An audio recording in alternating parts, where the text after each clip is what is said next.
என்ன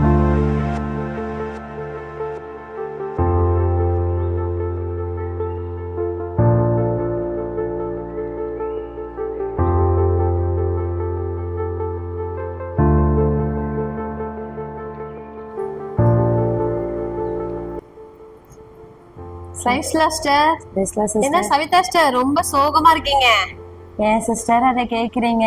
வீட்டுல வேலை, ஸ்கூலுக்கு பசங்க லீவ் விட்டதுனால டிவி போனு விளையாட்டுன்னு ஒரே தொல்லையா இருக்கு, பயங்கர தலைவலியா இருக்கு சிஸ்டர். ஆமா சார், எங்க வீட்டுல இதே தொலைதான் சார். எப்ப பார்த்தாலும் ஏன்ஸ்ல இருந்து தூங்குற வரைக்கும் போனை வச்சுட்டு ஒரே நம்ம சொல்றது கூட கேட்க மாட்டாங்க சிஸ்டர். இந்த பசங்க ஏன் தான் இப்படி பண்றாங்களோ தெரியல சிஸ்டர். நம்மளுக்கே நிறைய பிரச்சனை, ஸ்கூல் ஃபீஸ் கட்டணும், என்ன பண்றதுனால இந்த பிள்ளைங்க கொடுக்குற டார்ச்சர் தாங்க முடியல சிஸ்டர்.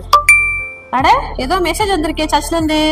ஆமா பாருங்க, நம்மளுடைய ஆத்தும அறுவடை ஊழியத்துல மே 1, 2, 3, 4 தேதியில ஈவினிங் 4 o'clock பிபிஎஸ் ஸ்டார்ட் பண்ணிருக்காங்க.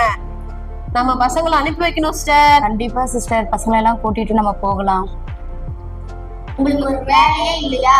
ஸ்கூலுக்கு போகும்போது இதுதான் சொன்னீங்க, லீவ்ல இருக்கும் போது இதுதான் சொன்னீங்க. என்ன எங்கேயாவது கூட்டிட்டு போங்களே. கண்டிப்பா உங்களை எங்கேயாவது கூட்டு போறேன். ஆனா ஃபர்ஸ்ட் ஏசப்பா என்ன சொல்றாங்க, முதலாவது தேவனுடைய ராஜ்யத்தையும் அவருடைய நீதியும் தேடுங்கள், பின்பு எல்லாம் உங்களுக்கு கூட கொடுக்கப்படும்.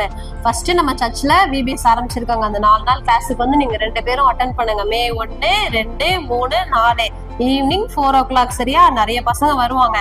நீங்க அந்த விபிஎஸ் அட்டென்ட் பண்ணும்போது அதுக்கப்புறம் நம்ம வெளியே போறதுக்கு ஏசப்பா நமக்கு ஹெல்ப் பண்ணுவார். சரியா? அப்ப நம்ம விபிஎஸ் முடிச்சுட்டு எங்க வேணா வெளியே போலாம். ஹாப்பியா? ஓகே, நாங்களும் விபிஎஸ்க்கு வரோம். ஓகே, உங்க ஃப்ரெண்ட்ஸ் எல்லாம் கூட்டி வரீங்களா?